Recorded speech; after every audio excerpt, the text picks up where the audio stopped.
গাজীপুর থেকে এবার চোখ ফেরানোর পালা, যেতে হবে মিরপুরে।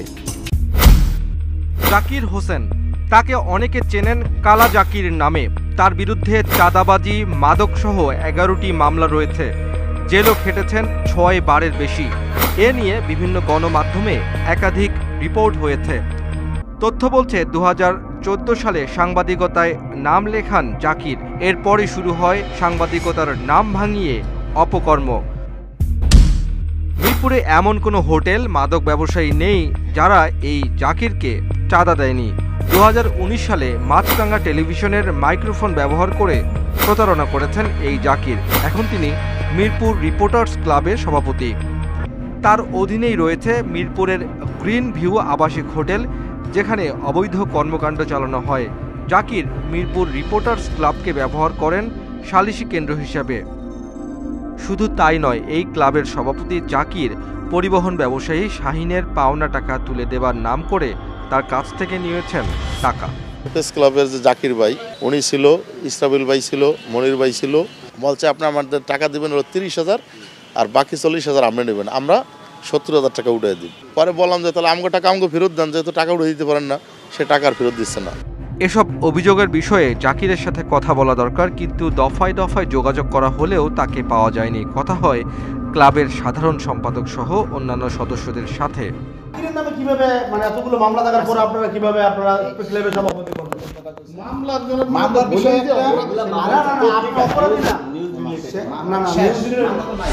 শুধু জাকির একাই নন, এই রিপোর্টার্স ক্লাবের সকল সদস্যের রয়েছে অন্ধকার জগৎ। এবার তাদের নিয়ে অনুসন্ধানের পালা। মিরপুরের গাবতলীর বেড়িবাঁধের সোনিয়া বেগম ফুচকা বিক্রি করে চলে তার সংসার। মিরপুর রিপোর্টার্স ক্লাবের সদস্য লিমন, ইসরাফিল, আকাশ, মনির নিয়ে গেছে 10,000 টাকা। শুধু এই জায়গার ছবি তোলে, ওই জায়গার ছবি তোলে, এটা অবৈধ ব্যবসা, অমুকরে তমুকরে। তা আমি অনেক কাগজ মিনতি করছিলাম, 1 লাখ টাকার নিচে নেবে না। এই তরুণী তার থেকে বয়সে বড় এক ব্যক্তিকে বিয়ে করেছেন। এর দায়ে সেই তরুণীর কাছ থেকেও ভয়ভীতি দেখিয়ে মোটা অঙ্কের টাকা নিয়েছেন মিরপুর রিপোর্টার্স ক্লাবের সদস্য লিমন ও ইসরাফিল। ওনারা বলতেছে যদি আমি টাকা না দেই তাহলে আমার ভিডিও করছে, ভিডিও ভাইরাল করে দিবে, ফেস ভাইরাল করে দিবে, আমি এলাকা চলাফেরা করতে পারবো না। আলী আফজাল আকাশ বর্তমানে মিরপুর রিপোর্টার্স ক্লাবের দপ্তর সম্পাদক। একসময় চ্যানেল 24 নামে ভুয়া পরিচয় দিয়ে ক্যামেরা সহ গ্রেপ্তার হয়েছিলেন তিনি, হয়েছেন মামলাও। শরীফুল ইসলাম ওরফে রনি, তিনি আবাসিক হোটেলের হোটেল বয় হিসেবে চাকরি করেন, অথচ পরিচয় দেন দৈনিক খবর বাংলাদেশের স্টাফ রিপোর্টার হিসেবে। MN জামাল কামাল পেশা আদম ব্যাপারী, স্বঘোষিত মিরপুর প্রেস ক্লাবের সভাপতি দাবি করেন তিনি। যদিও জীবনে কোনো টেলিভিশন, পত্রিকা বা অনলাইন মিডিয়ার সাথে কোনো সম্পর্কই নেই তার। সেলিম রায়হান ওরফে বিহারি সেলিম পেশা BRT এর দালাল, অথচ পরিচয় দেন নিউজ 24 এর সাংবাদিক। সুমন পেশা মোটরসাইকেলের রাইডার, সাংবাদিক পরিচয়ে বিভিন্ন হোটেল থেকে চাঁদা আদায়ই তার মূল পেশা। রেজাউল শেখ প্রাণের বাংলাদেশ পত্রিকার রিপোর্টার হিসেবে পরিচয় দেন, কিন্তু আসলে তিনি মিরপুরের জুতা বিক্রেতা, হয়েছেন মিরপুর প্রেস ক্লাবের সদস্য। এদের দিয়ে চাঁদাবাজি করে চলে মিরপুর রিপোর্টার্স ক্লাব। যদিও এসব অভিযোগ অস্বীকার করেন মিরপুর রিপোর্টার্স ক্লাবের সাধারণ সম্পাদক মনির হোসেন। আমি কি মানে ভুল বলতেছি? এগুলো ভুল আছে, কোথায় ভুল আছে বলেন, আপনাদের উত্তর দেন। ভুল আছে কোথায়? আমার কাছে না, কারণ বিচার হয় না সেটা, আর বিচার করেন না। আপনি ওই জায়গা থেকে 10,000 টাকা নিয়ে এসেছেন, আপনারা গিয়ে ওই জায়গায় ফুচকা কেন বানায়, অস্বাস্থ্যকর পরিবেশ, এক মোবাইল ফোন পরিচালনা করে এগুলো করে আসছেন। BRT অফিসের তালিকাভুক্ত দালাল, অথচ তিনিও সাংবাদিক। পত্রিকার নাম অন্যায়ের চিত্র, যাদের দায়িত্ব অন্যায় অবিচার তুলে ধরার। এবার তাদের অন্যায়ের ফিরিস্তি তুলে ধরবে তালাশ। ফিরছি 4 মিনিট পর।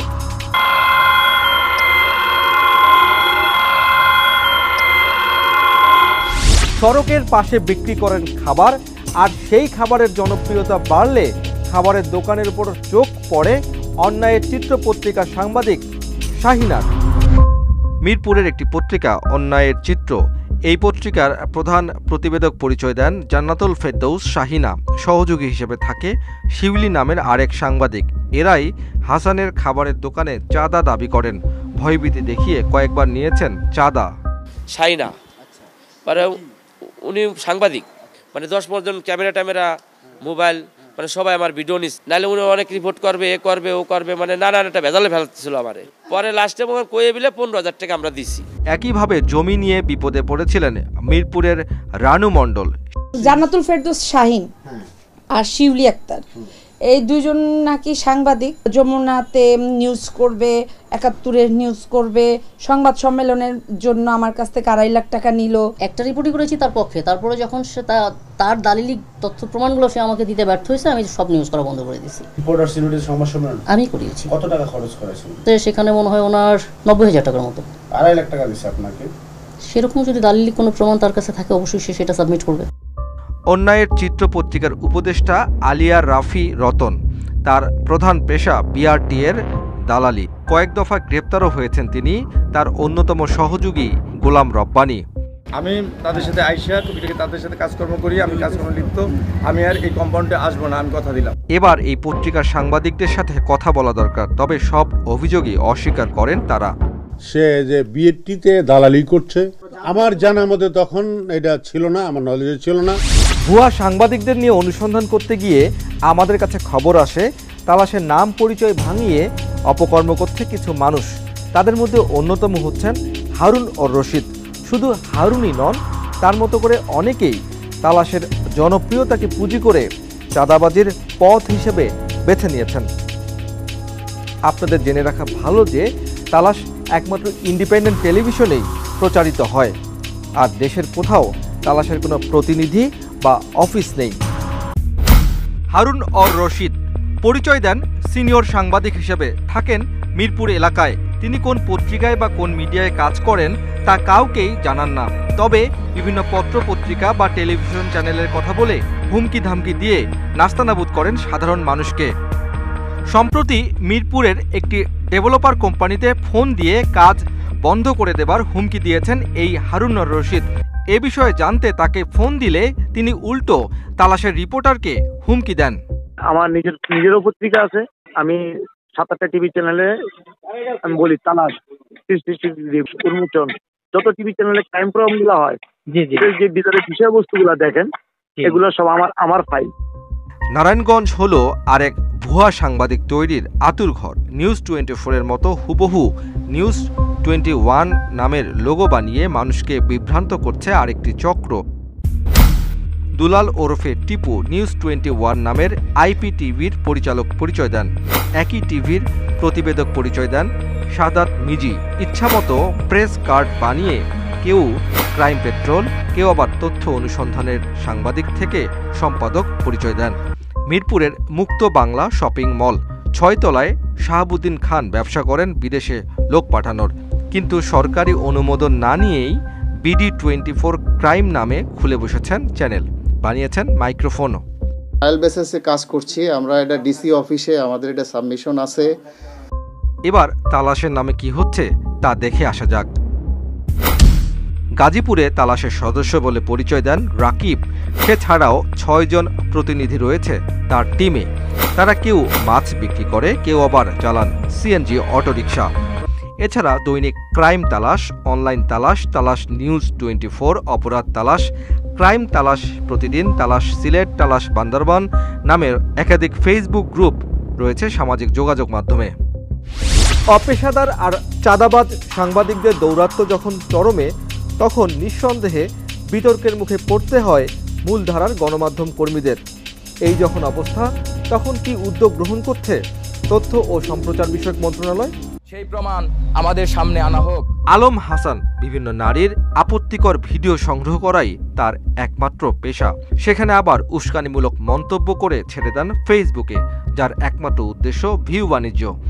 ঢাকা বিশ্ববিদ্যালয়ের অপরাধ বিজ্ঞানের এই অধ্যাপক মনে করেন সমাজে সাংবাদিকদের চেয়ে অপসাংবাদিকতাই বেশি হচ্ছে। পাড়া মহল্লায় একেবারে মানে যা তা বা যা ইচ্ছে তাই ভাবে যে যেভাবে খুশি সেভাবেই সাংবাদিক পরিচয় দিয়ে বিভিন্ন মানুষকে হয়রানি করছে। এই অসুখ থেকে মুক্ত করতে হলে রাষ্ট্রকে কঠোর হতে হবে। আমরা কথা বলতে চাই তথ্য প্রতিমন্ত্রীর সাথে, জানতে চাই এসব অপসাংবাদিকতা বা প্রেস ক্লাব নামক বাণিজ্যের অবসান কবে হবে। পোর্টাল এবং বিভিন্ন ধরনের প্রিন্ট ভার্সন কিছু নিউজ পেপার, এগুলো নিয়ে আমি বেশ কিছু অভিযোগ পাচ্ছি। এটাকে আমি খতিয়ে দেখে এটার মধ্যে একটা ডিসিপ্লিন আনার চেষ্টা করব। সাংবাদিকদের এমন অপেশাদার আচরণ বন্ধে কি করবে তথ্য ও সম্প্রচার মন্ত্রণালয়? আমরা খুব সতর্কভাবে এটা করতে চাই যে পূর্ণাঙ্গভাবে গণমাধ্যমের স্বাধীনতাকে বজায় রেখে কিভাবে আমরা অপতৎপরতাকে জবাবদিহিতে আনতে চাই। সাংবাদিকতা জাতির দর্পণ। সাংবাদিকরা সমাজ ও রাষ্ট্রের অনিয়ম, অপকর্ম, দুর্নীতি তুলে ধরেন নিজের লেখনীর মাধ্যমে। আর সেই সাংবাদিকরাই যদি দুর্নীতি আর অনিয়ম এবং চাঁদাবাজিতে জড়িয়ে পড়েন, তাহলে সাংবাদিকতা রাষ্ট্র এবং সমাজের জন্য হুমকি হয়ে দাঁড়ায়। আমরা বিশ্বাস করি বা প্রত্যাশা করছি, যারা সাংবাদিকতাকে পুঁজি করে নিজের আখের গোছাচ্ছেন তাদের একদিন বোধোদয় হবে।